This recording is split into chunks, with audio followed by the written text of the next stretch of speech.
Bom dia, boa tarde, boa noite, pessoal. Eu não sei quem vai editar aqui depois, mas acho que teve uns quase um minuto que eu tava falando com o microfone desligado, agora que eu vi. Mas, bom, sou o professor Gustavo, estamos aqui para mais uma aula de redação. Eu já peço desculpas adiantado, porque minha câmera não tá ligada, porque meu computador está fazendo várias coisas ao mesmo tempo, né? Tá atualizando, tá apresentando, gravando, e acho que se ligar a câmera, pelo menos nos testes que eu fiz, a imagem estava saindo com menos qualidade, né? Na última gravação que eu fiz também, estava sem qualidade a imagem. Mas acho que até no final da aula eu consigo abrir a câmera.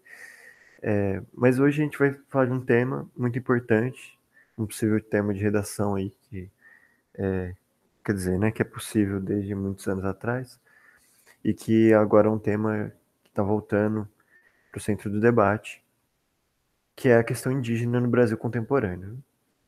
E a gente vai comentar um pouco sobre algumas questões gerais da questão indígena no Brasil de hoje, para fazer uma discussão, né, um debate mais geral, porque eu também não sou historiador, né, não quero me demorar muito aqui tentando fazer um debate que eu conheço de forma assim, vamos dizer, meio rasa, porque não estudei, não, enfim, não, eu estudei sobre, mas não com o mesmo aprofundamento de um historiador, de um antropólogo, de um sociólogo, enfim.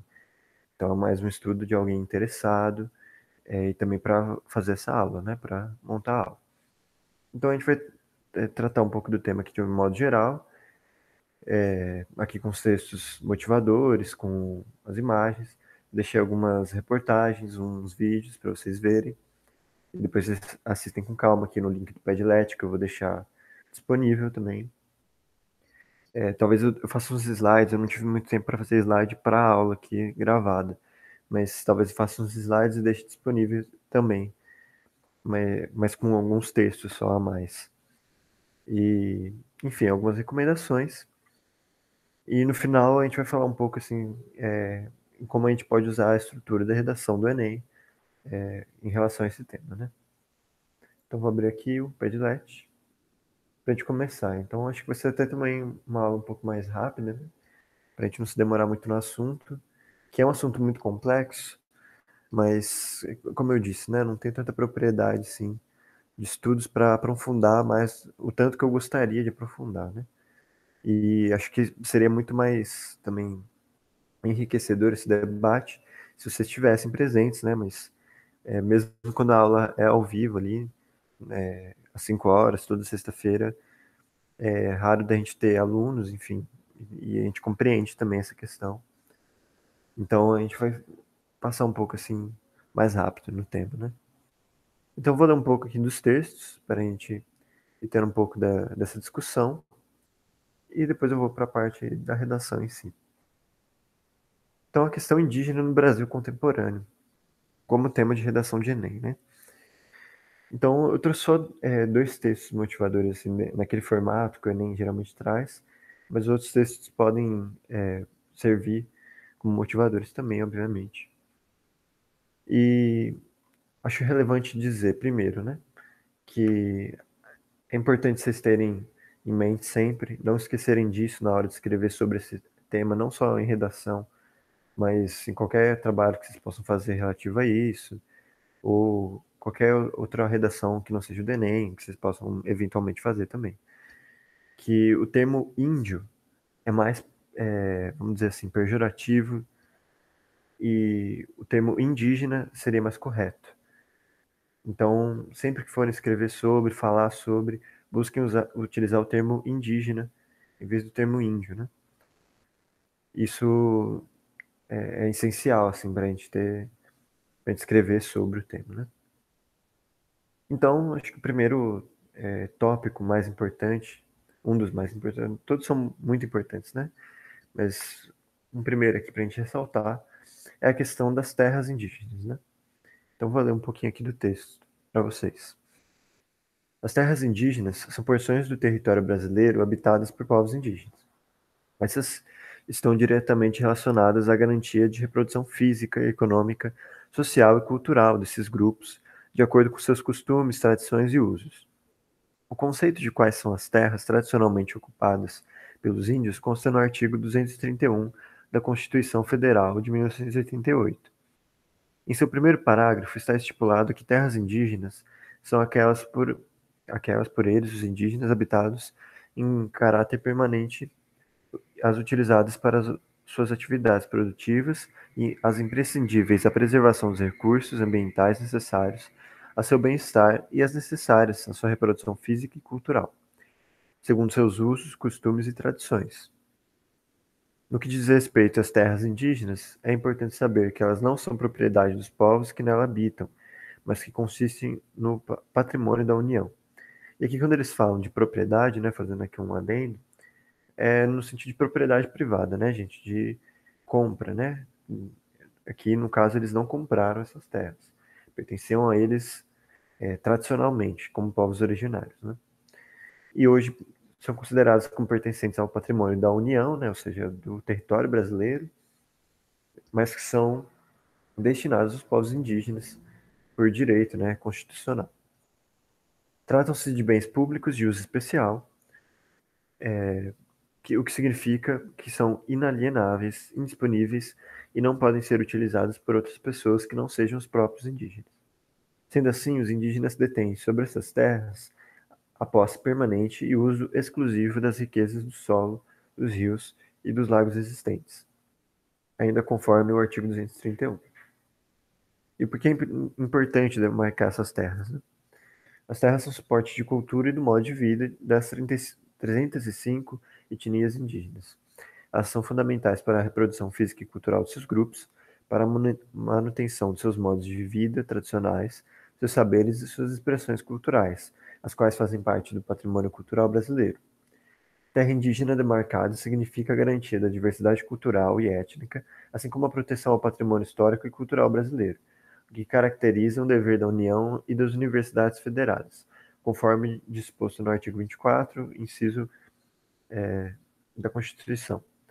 A demarcação das terras indígenas ainda garantem a proteção do meio ambiente, da biodiversidade, o que também é um direito constitucional prescrito pelo artigo 225 da Constituição. Então, muito importante a gente ter isso sobre esse tema, né? São questões que tem que estar numa redação mesmo que não tão aprofundadas, porque a gente pode escolher, obviamente, aprofundar outras questões, mas a questão da terra é imprescindível, ela tem que estar ali sendo dita, porque é o que mais se discute hoje em dia, né, em relação à questão indígena. Inclusive, coloquei aqui o trailer de um filme, eu não sei onde que esse filme está completo, né, disponível completo, mas não deve ser muito difícil de achar na internet, não. Um filme chamado Ex-Pajé, do diretor Luiz Bolognese, que é um antropólogo também, que dirigiu esses documentários do Guerras do Brasil.doc, que estão disponíveis na Netflix, no YouTube. Eu até deixei aqui o primeiro episódio também. Esse filme, Esse Pajé, vai contar a história real, né, um documentário, de um pajé, um jovem que era um pajé de uma aldeia indígena, e que essa aldeia ela foi catequizada, isso já no século XX, né, a partir dos anos 60, foi catequizada por um grupo evangélico, e esse rapaz e os outros habitantes da aldeia começaram a ser enxergados de forma diferente, né, como se eles fossem adeptos do demônio, né, como dizia ali aqueles que catequizaram, né, a aldeia. Então ele meio que deixa de ser um pajé, porque não tem mais quem ele possa curar, enfim, aconselhar. E aí o documentário vai focar nisso, né, de trabalhar essas questões. Vocês assistam o trailer, enfim, para ver como que é o filme. E aí, criar um interesse aí para vocês utilizarem como repertório cultural na redação. Também deixei aqui disponível o primeiro episódio do Guerras do Brasil.doc, né, também do Luiz Bolognese, em que falam sobre as guerras da conquista, né? Então, sobre esse processo histórico, que é muito importante a gente conhecer e ter essa visão adulta, madura, né, do que foi a colonização do Brasil, do que foi essa invasão europeia no Brasil, né? porque ela não se deu como se deu em outros países, como no México, né, a invasão do Hernán Cortés, sobre o Império Inca, ou no Peru, nossa, confundi, gente, peço desculpas aqui. O Hernán Cortés invadiu o Império Azteca, no México. E no Peru, o Império Inca foi invadido, dizimado pelo Francisco Pizarro, se não me engano, e outros europeus também que invadiram. E, enfim, dizimaram as populações andinas. E aqui no Brasil foi um pouco diferente esse processo. Obviamente foi violento também, né? Acho que vocês devem ter noção disso, enfim. E depois, não sei se os professores de história já soltaram um vídeo sobre, mas é importante também, depois, se vocês quiserem aprofundar o debate, né? Ter essa aula, que é muito, enfim, acredito que já tem até aqui no canal, né, do Rosa do Povo. E, enfim, assistam, é muito importante. Esse documentário traz, assim, um resumo, vamos dizer assim, né? Ele consegue aprofundar, mas de forma resumida ainda, assim. E é muito interessante, né? Fala, principalmente as falas do Ailton Krenak e da Sônia Guajajara.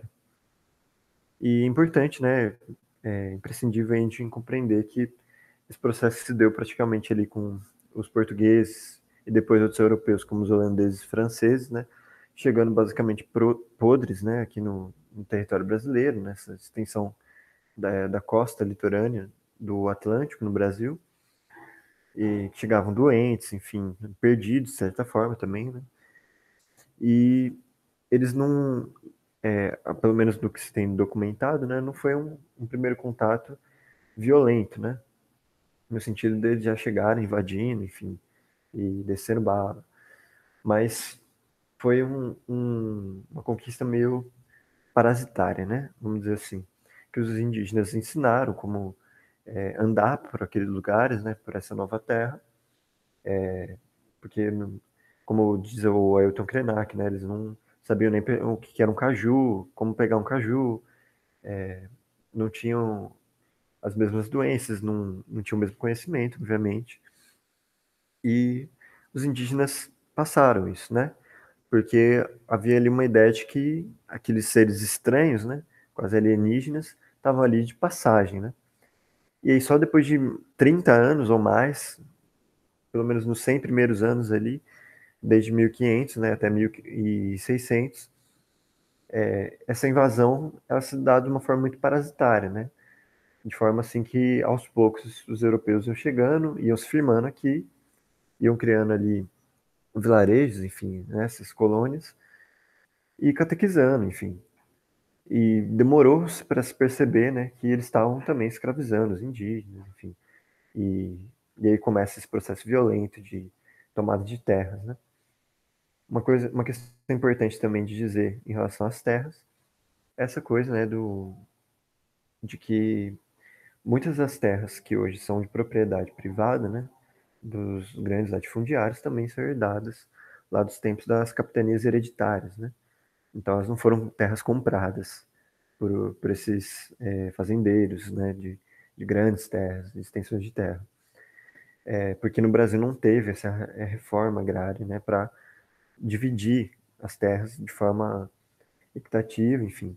E as terras que hoje são destinadas a territórios indígenas, elas foram também conquistadas com muita luta, né? E aí por isso também que eu coloquei aqui a primeira parte do filme Xingu, né? Acho que ele tem completo no YouTube, depois vocês podem conferir. Que é um filme que vai falar desse processo, né? Que vem lá do século XX, em que os irmãos Vilas Boas, junto com. Eles participaram de uma exploração, né? Que chamaram aqui no Brasil de Marcha para o Oeste, muito semelhante ao que foi a Marcha para o Oeste dos Estados Unidos, né? Que era uma conquista de territórios, e os territórios que fossem sendo achados ali no Brasil, né? Iam ser explorados e se tornarem terras, né? Para serem exploradas no sentido da agropecuária, né? Só que, obviamente, foram se encontrando diversas aldeias e etnias indígenas que já estavam ali há milhares de anos, né? Algumas que vieram nos séculos anteriores por conta da colonização portuguesa, né? E que fugiram ali da região litorânea, e outras tantas que já estavam ali há milhares de anos, né? que já habitavam aqueles lugares. Então, tem esse processo histórico, né, dos irmãos Vilas-Boas que entraram nessa marcha para o oeste em busca de aventura mesmo, né? Eles não eram peões, né, nem operários, como era a maior parte dos homens que iam nessas expedições, né, que eram enviados pelo governo para essas expedições de conquista, né, desbravamento de terra. E os irmãos Vilas-Boas foram lá meio que para aventura mesmo, né? Pelo menos é o que está aí no filme. E, e aí, nesse processo, eles foram encontrando diversas etnias, aldeias indígenas, no caminho, inclusive as do Xingu, né? Lá no meio do Amazonas, na região do rio Xingu. E, obviamente, essas terras estavam sendo conquistadas ali por meio da violência, né? Porque esses peões chegavam lá descendo tiro, enfim. Não havia uma preocupação com essas aldeias, com esses povos indígenas. Mas os irmãos Vilas-Boas tinham essa outra visão e começaram a se aliar aos indígenas para preservar essas terras, né? E lutaram até conseguirem ali a reserva do Xingu, por exemplo, né? Que é uma reserva do tamanho de um estado, para se ter esse território indígena reservado para os indígenas e não para a exploração da agropecuária, né? Então foi muito interessante, muito bem feito, que dá para compreender essa história aí, que é uma história muito importante para a história do Brasil, de uma forma interessante aí por meio da arte, né? E vocês podem usar também como repertório cultural. Outro repertório que eu deixei aqui disponível para vocês é um livro de contos, né? Contos infantis juvenis, só indígenas, né? De escritores e escritoras indígenas. E é muito interessante, enfim. É um PDF, algumas coisas do PDF estão meio borradas, assim, meio, mas é porque quem fez o PDF não, enfim, saiu um pouco assim, desalinhado, vamos dizer, né? Um pouco escura algumas páginas, mas dá para ler e é muito interessante, muito bom. É um livro muito bem feito, muito bem escrito, cabe todos os contos, né? E pode ser usado também como repertório cultural e vai estar aí disponível para vocês. Vocês baixem no Drive, né? Porque depois o Padlet vai sair do ar. E aí vocês leiam aí, bem interessante. Outra questão importante da gente falar é uma questão que pouco está se vendo também na mídia, né? Hoje em dia. Literalmente hoje em dia, né? Tipo, essa semana, semana passada, que é essa questão do marco temporal, né? Que está sendo votada lá em Brasília, enfim, que essas plenárias para resolver de vez, né, o que vai ser decidido estão sendo adiadas pelo STF já faz um bom tempo. E a gente está vendo que, quer dizer, né, pelo menos na televisão não está sendo mostrado, né? Mas se vocês entrarem em diversos sites, nas redes sociais, isso está sendo mais divulgado, que tem diversos acampamentos indígenas lá em Brasília, né, que estão ali fazendo essa pressão para a PL 490 não ser aprovada, né? Que seria esse fim da demarcação de terras indígenas. Mas a gente vai discutir isso daqui a pouquinho, né? Antes eu vou ler o texto 2 aqui para vocês. E a gente aprofunda nisso. Que tem a ver também. Estou aqui no texto 2, né? A plataforma Cassi mapeia mais de 1.000 assassinatos de indígenas nas últimas 3 décadas, com os dados do relatório Violência contra os Povos Indígenas no Brasil, 2017. A plataforma de mapeamento dos assassinatos de indígenas no Brasil chegou a um total de 1.071 registros. Com os dados do relatório Violência contra os Povos Indígenas no Brasil, no dia 27 de setembro, pelo Conselho Indigenista Missionário, o CIMI, a plataforma CACI, que mapeia os assassinatos de indígenas ocorridos no Brasil nas últimas décadas, chegou a um total de 1.071 registros, georreferenciados de mortes violentas de indígenas no país. A palavra cacique, significador em Guarani, é a sigla para cartografia e ataques contra indígenas, nome completo da plataforma desenvolvida em 2016, por uma iniciativa conjunta da Infomazônia, Armazém Memória e Fundação Rosa Luxemburgo. Desde 2016, é o CIMI que administra e atualiza os dados da CACI à medida que são publicados novos relatórios. Os casos mapeados na plataforma partem do registro contidos nos relatórios Violência contra os Povos Indígenas no Brasil, elaborados pelo CIMI e os Conflitos de Campo, publicado pela Comissão Pastoral da Terra, CPT, e abrangem os assassinatos contra indígenas registrados a partir de 1985.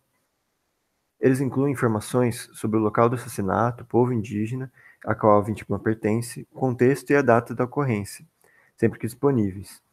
Quando o assassinato ocorreu em uma terra indígena já demarcada, ele é localizado dentro da área.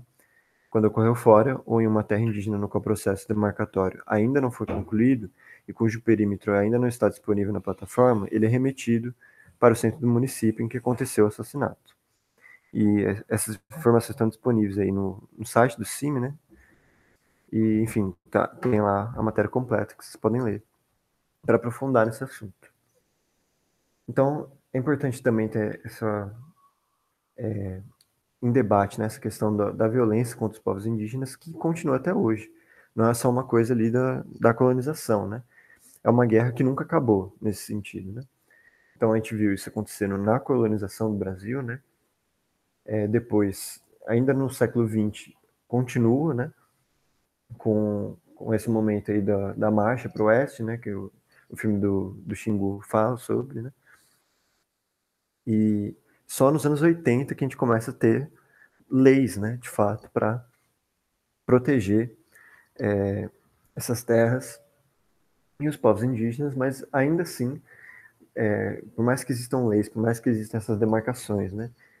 Por mais que seja consenso, mas obviamente não consenso aqui dentro da lei, né? De que é errado, que obviamente é errado, né? Assassinato, e também é roubo, né? Roubo de terras, porque esses assassinatos muitas vezes são promovidos por garimpeiros, por madeireiros ilegais, enfim, que fazendeiros que querem tomar essas terras. Aí a gente vê essa violência acontecendo, né? Ela não deixa de acontecer e a gente vê pouca movimentação para impedir que elas aconteçam, né? E aí a gente chega, né, nessas duas questões aqui que eu vou tratar, né? Então, primeiro, né, essa coisa que mais recentemente aconteceu, né, uma notícia mais recente, de que desde maio, uma aldeia, a terra Yanomami, né, ali no, agora, acho que se não me engano, em Roraima, né, eu esqueci agora o estado, assim, peço perdão, mas que foi, sofreu diversos ataques ao longo de um mês de garimpeiros, assim, ataques de tiro, enfim, de gases que foram jogados na região, e as autoridades foram alertadas e pouco foi feito, né? Como a gente pode ver aqui nessa reportagem, não sei se ela está aparecendo aqui, projetada, tá, né? Enfim, então é o que eles vão dizer aqui, né? Terra Yanomami completa um mês sob ataque de garimpeiros sem proteção do Estado, né? Que em mais um alerta à Frente de Proteção Etnoambiental Yanomami da FUNAI, a Polícia Federal, ao Exército e ao Ministério Público Federal, a Rutucara, Associação Yanomami, denunciou o novo ataque, agora a comunidade Maikoipe, na região de Palimiu, na terra indígena Yanomami. Há um mês, Palimiu enfrenta sucessivas agressões de garimpeiros ilegais que têm utilizado armamentos pesados contra os indígenas, como fuzis e metralhadoras, né? E aí a gente volta àquela questão, né, quando a gente discutiu sobre o sistema carcerário, né, de onde vêm essas armas, né? Que se são armamentos pesados, a gente imagina que são armas importadas, por exemplo, né? De onde que elas vêm? Quem que paga por essas armas, né? De onde vem esse dinheiro que paga por essas armas? É sempre bom se questionar sobre isso, né? Porque é um sistema de interesses, né? Que está em volta disso e é justamente esse sistema que acaba não sendo combatido, né? Muitas vezes. E por isso que permanece essa violência, né? E apesar da escalada da violência, porém, as comunidades ainda não receberam qualquer proteção do Estado, né? Isso aqui é uma notícia de junho de 2021. Né? E aqui tem a notícia completa, né, que vocês podem ler. Tem até como diz, uma cronologia, né? Que começou em 30 de abril e aí tem até 10 de junho esse sétimo ofício de denúncia, né? De garimpeiros que estão ameaçando essa comunidade, né? Então vale muito a pena vocês lerem essas duas notícias que eu coloquei relativo a esses ataques, né? Que são bem recentes. Eles são desse ano. E a gente entra nessa questão do marco temporal, né? Para entender o que é o marco temporal. É claro que a gente não vai aprofundar muito aqui, né? Como eu já disse, mas que vocês podem ler depois a matéria completa. E é importante, né? Ter esse conhecimento para colocar aí na redação, né? Se for um tema que caia na redação, não necessariamente só a do Enem, né? Como eu disse, vocês podem fazer de outros vestibulares, de concursos, e pode cair esse tema. E é um tema também que é importante a gente levar para a vida, né? Porque faz parte aí do nosso país, né? A gente tem que estar sempre debatendo essas questões e ter essa consciência, né? Então aqui, eu vou ler um pedaço aqui desse artigo, né? Para a gente ter um pouco essa ideia do que é essa proposta do marco temporal, né? Então, no limite, o que está em jogo é o reconhecimento ou a negação do direito mais fundamental dos povos indígenas, o direito à terra. Há, em síntese, duas teses principais que se encontram atualmente em disputa. De um lado, a chamada teoria do indigenato, uma tradição legislativa que vem do período colonial e que reconhece o direito dos povos indígenas sobre suas terras como um direito originário, ou seja, anterior ao próprio Estado. E tem, enfim, vai continuar aqui, né? Mas o que é importante, né? A gente ter essa diferenciação, né? Dessa teoria do indigenato que ele comenta aqui, né? De que vai dizer, né? Que esses territórios eles já pertencem aos indígenas antes mesmo da fundação do Estado brasileiro, né? Antes do Brasil ser Brasil, né? Ser inventado, porque como diz o Ailton Krenak, né? Nesse vídeo do documentário, né? O Guerra do Brasil, o Brasil é uma invenção, né? Então, não havia um Estado antes dos portugueses, né? Então, esse Estado ele é firmado só lá em 1822, com o Império, enfim, depois que vai ser uma república. E até lá a gente já tem ali de fato, né, um genocídio contra os povos indígenas, né? Um grande extermínio em massa. Então, essa teoria defende, né, que esses territórios têm que ser mantidos para os indígenas, porque é o direito deles como povos originários. Eles estão aqui desde antes do Estado existir, né? E enquanto houverem indígenas, deve haver essa demarcação de terra, né? Justamente por isso que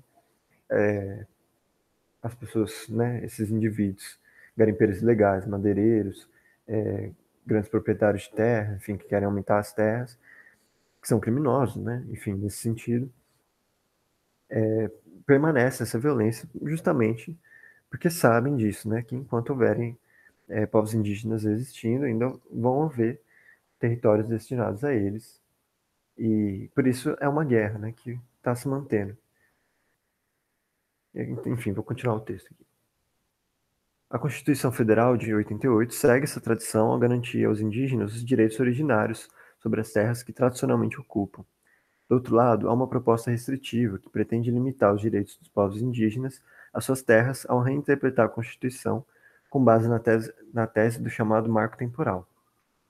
Há ainda a possibilidade da reavaliação das chamadas salvaguardas institucionais, conhecidas como condicionantes, fixadas em 2009 um julgamento do caso da terra indígena Raposa Serra do Sol, e que igualmente restringem a posse e o usufruto exclusivo dos povos indígenas sobre suas terras. Essa teoria do marco temporal vem justamente para essa bancada ruralista, né, esses grandes proprietários de terra, poderem continuar ampliando essas terras exploradas pela agropecuária, envolvendo terras indígenas nesse meio, né, e a justificativa legal deles para isso, legal no sentido da lei mesmo, né, seria essa coisa do marco temporal, de que seriam só terras de direito indígena, aquelas que foram, vamos dizer assim, confirmadas, né, institucionalizadas até 1988, quando a Constituição foi regida, né, a nossa Constituição atual, no caso.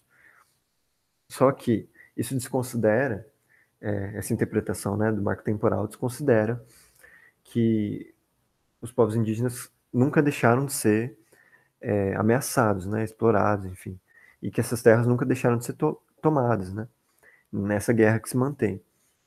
Então, mesmo depois de 1988, deve haver, né, há ainda essa luta para conseguir garantir as terras indígenas para esses povos originários, mesmo depois da Constituição, né.